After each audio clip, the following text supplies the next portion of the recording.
If you're also wondering, like me, why most fashion designers don't finish their clothes as like they promised at a specific time, maybe they said they're gonna finish making that dress for you in the next 2 weeks, a week, 2 days, you know,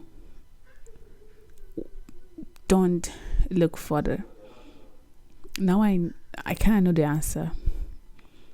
It's distraction. Fashion designers are most of the time very distracted, and it's even worse for fashion designers that work from home. Like you don't have a physical store like outside of your home where you make the dresses. It's easy to be very, very much distracted.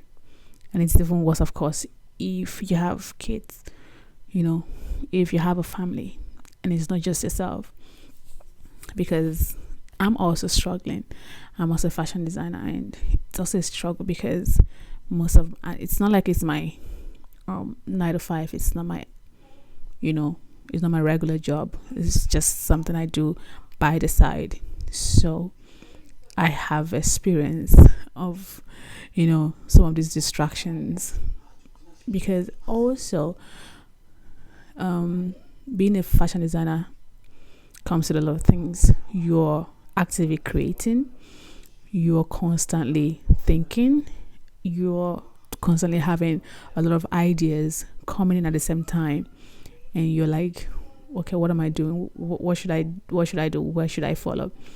And also that's why some fashion designers tend to go to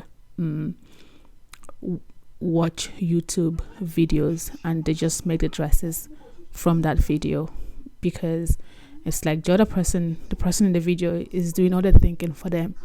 It's easier than you figuring out everything by yourself, because it's a lot of work, trust me, from measurement to getting the right measurement. And it's just, of course, it's not just about measurement, to getting the right fitting for the dress. And then to cutting, you have to cut everything. And as you're cutting, you're like, okay, should I add this? Should I leave this? Should I do it like this? Should I not do it like this? So it's a lot. And with cutting comes a lot of distraction. So, that's another way or another form of distraction for fashion designers. And then when you start sewing, you're distracted by a bobbin or a thread cutting, or the line is not straight, or the dress is stretchy, or you're like, okay, let me just take a rest because I'm tired, or the fashion or the sewing machine is getting funny. You're like, okay, let me just rest a little bit, and from there you're like doing something else. Once you stand up from your chair, from that sewing chair, that's it for you. That's it for some, that's it for them for the day. So it's a lot of work. And then if you're working from home, you're easily distracted by, you just put a movie while you're sewing, and then there's a scene that caught your attention. You just turn your chair, and that's it. Okay, just 2 minutes. Social media turns into 1 hour scrolling reels, and all that, or cooking. So there's a lot.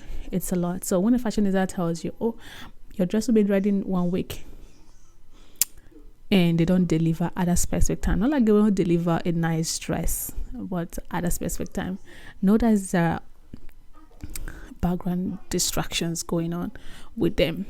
So I'm not saying it's an excuse or you should constantly give them grace, but I'm just saying, a lot of distractions. There is a lot of mental work, and also for those that do it regularly, that like it's more like that 9 to 5, it's taxing because your brain is constantly working. So sometimes it just needs a little bit of distraction just to stay just to stay focused, and also just so that it keeps functioning. Because if you also, sometimes distraction it works, because when you're distracted, you could catch an idea and you're like, okay, instead of the inflow of ideas coming at the same time, you could just pull away and give a little bit of a think, or just sit with your brain and figure something else away from the cotton, away from the sewing machine. you'll get an idea that works better than the multiple ideas coming on at the same time. So that's my own take. So because myself, I've also been distracted a lot of time, many times. Like right now, I still have some dresses I need to make, but each time I keep falling into distractions. And so at the end of the day, what matters is to deliver the dress, and also on time. Okay, because of course, if you're saying you're gonna finish a dress in a week, the dress needs to be finished as soon as possible. Of course, it's better to um over deliver than under deliver, right? Trust in a business is number one. Okay, so yeah, I'm just trying to let us know why some dresses don't get finished at a specific time. So, but yeah, try as much as possible to put fashion designers in prayers, because it's a lot of work. Trust me, it's a lot of work. But the most important thing that we're giving, what we're supposed to give at the end of the day. Okay.